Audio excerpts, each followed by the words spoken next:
इस नियमावली के तहत अब जो भी नियुक्तियां राज्य सरकार शिक्षकों की करेगी वह अब राज्य कर्मी होंगे, राज्य सरकार के कर्मी होंगे। चाहे वो टीईटी हो और अन्य जो शिक्षा परीक्षाएं हैं उसको क्वालिफाई करने के बाद आप राज्य सरकार के कमीशन द्वारा जो सरकार जो कमीशन निर्धारित करेगी उसके माध्यम से जो परीक्षा ली जाएगी तो बहाली उसके माध्यम से। साथ ही साथ जो आरक्षण है प्राथमिक एवं मध्य विद्यालय के मूल कोटि एवं स्नातक कोटि के विद्यालय प्रधानाध्यापक के पद पर प्रत्येक विषय में न्यूनतम 50% महिला अभ्यर्थियों की नियुक्ति की। पटना जिला अंतर्गत जो वाल्मीकि का परिसर है उसमें 6.5 एकड़ जो जमीन है वह वर्तमान में भारतीय कृषि अनुसंधान परिषद को आवंटित है। अब वो जो जमीन है वो बिपाड़ के एक्सपेंशन के लिए स्थानांतरित कर दी गई है। आज मंत्रिपरिषद में 6 विषयों पर निर्णय ले गए हैं। सबसे महत्वपूर्ण निर्णय राज्य में शिक्षा बहाली की और नियुक्ति की नियमावली का निर्णय मंत्रिपरिषद ने आज लिया है। इस नियमावली का नाम होगा बिहार राज्य विद्यालय अध्यापक नियुक्ति स्थानांतरण अनुशासनिक कार्रवाई एवं सेवा शर्त नियमावली 2023। इस नियमावली के तहत अब जो भी नियुक्तियां राज्य सरकार शिक्षकों की करेगी वह अब राज्य कर्मी होंगे, राज्य सरकार के कर्मी होंगे। यह एक महत्वपूर्ण निर्णय है। इससे पूर्व आपको जानकारी होगी कि राज्य सरकार राज्य में पंचायत शिक्षक, पंचायत समिति शिक्षक और जिला परिषद के शिक्षक और नगर निकाय के स्थानीय निकायों के शिक्षक रहा करते थे। अब जो भी नई नियुक्ति होगी अब वो राज्य सरकार नियुक्त करेगी। राज्य सरकार नियुक्ति के लिए एक अलग परीक्षा आयोग के माध्यम से लेगी। तो एक आयोग जो राज्य सरकार निर्धारित करेगी, हो सकता है बीपीएससी, हो सकता है कोई भी आयोग जो है जो निर्धारित करेगी उसके माध्यम से राज्य सरकार परीक्षा लेगी और परीक्षा के माध्यम से ही अब नियुक्तियां होंगी।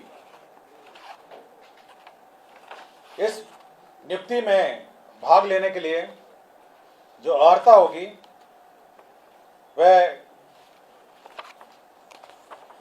मैं पढ़ देता हूं। इसकी नियुक्ति की जो अनिवार्य अर्हता है, भारत के नागरिक हों और बिहार राज्य के स्थायी निवासी होना चाहिए, ये पहली अर्हता होगी।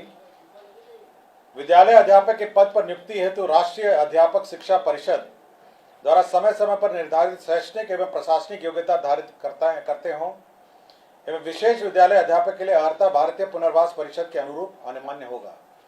तो ये महत्वपूर्ण एक अनिवार्यता है।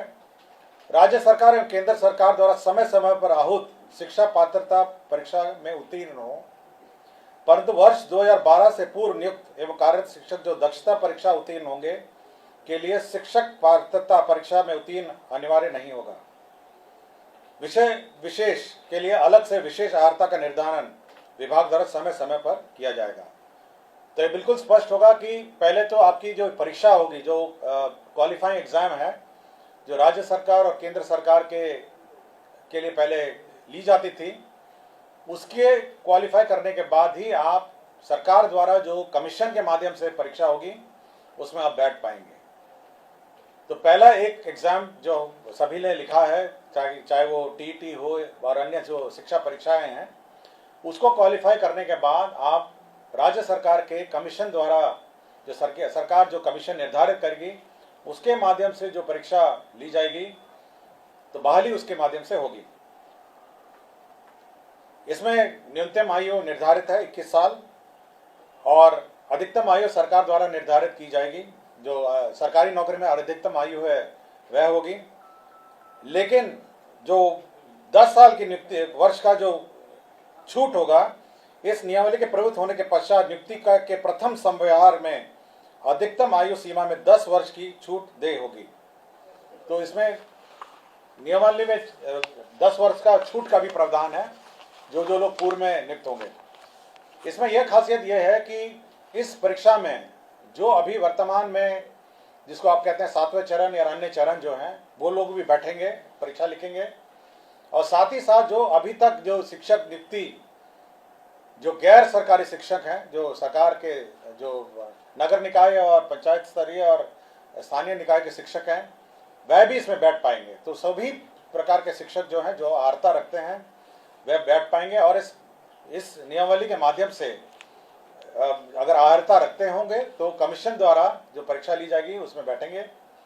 सभी जो कैंडिडेट्स हैं जो इस परीक्षा में लिखेंगे उनको 3 मौका दिया जाएगा, तो 3 बार लिख सकेंगे और 3 मौके के बाद वह नहीं लिख सकेंगे।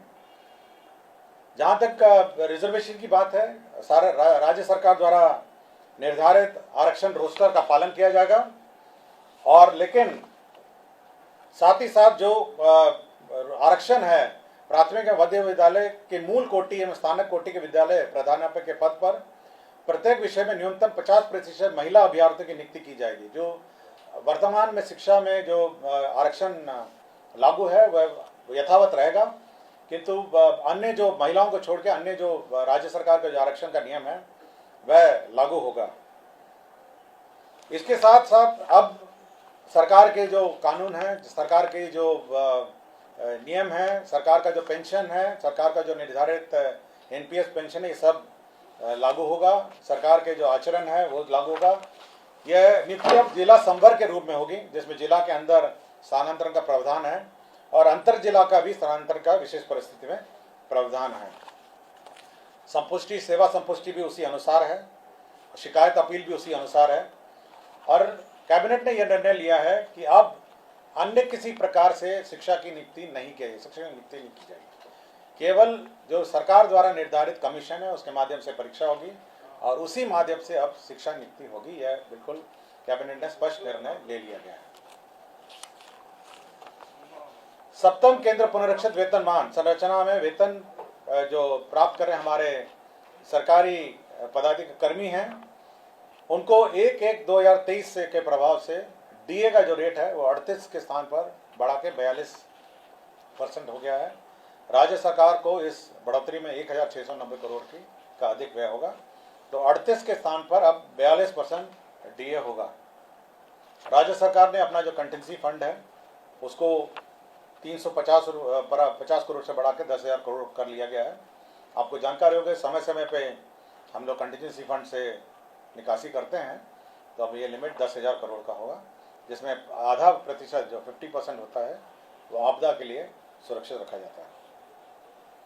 पटना जिला अंतर्गत जो वाल्मीकि का परिसर है उसमें 6.5 एकड़ जो जमीन है वह वर्तमान में भारतीय कृषि अनुसंधान परिषद को आवंटित है। अब वो जो जमीन है वो बिपाड़ के एक्सपेंशन के लिए स्थानांतरित कर दी गई है और यह निर्णय लिया गया है। और बिहार पुलिस में ईआरएसएस का जो सिस्टम लागू है उसमें जो अंडरग्राउंड केबल नेटवर्क है उसमें जो शुल्क, राइट ऑफ वे शुल्क दिया जाता है ईआरएसएस पुलिस मुख्यालय और अन्य स्थान के लिए, ईआरएसएस के योजना के लिए, तो यह शुल्क, राइट ऑफ वे का शुल्क माफ हो गया है। और एक पद सृजन का है जिसमें राज्य योजना मद में ग्रामीण विकास विभाग के अंतर्गत जवाहर ग्राम स्वरोजगार योजना के अंतर्गत सृजित जो 102 पद थे उसमें 53 पद अब स्थापना में प्रतिबद्ध परमानेंट पद हो जाएंगे और 39 पद है उसको सरेंडर कर दिया गया।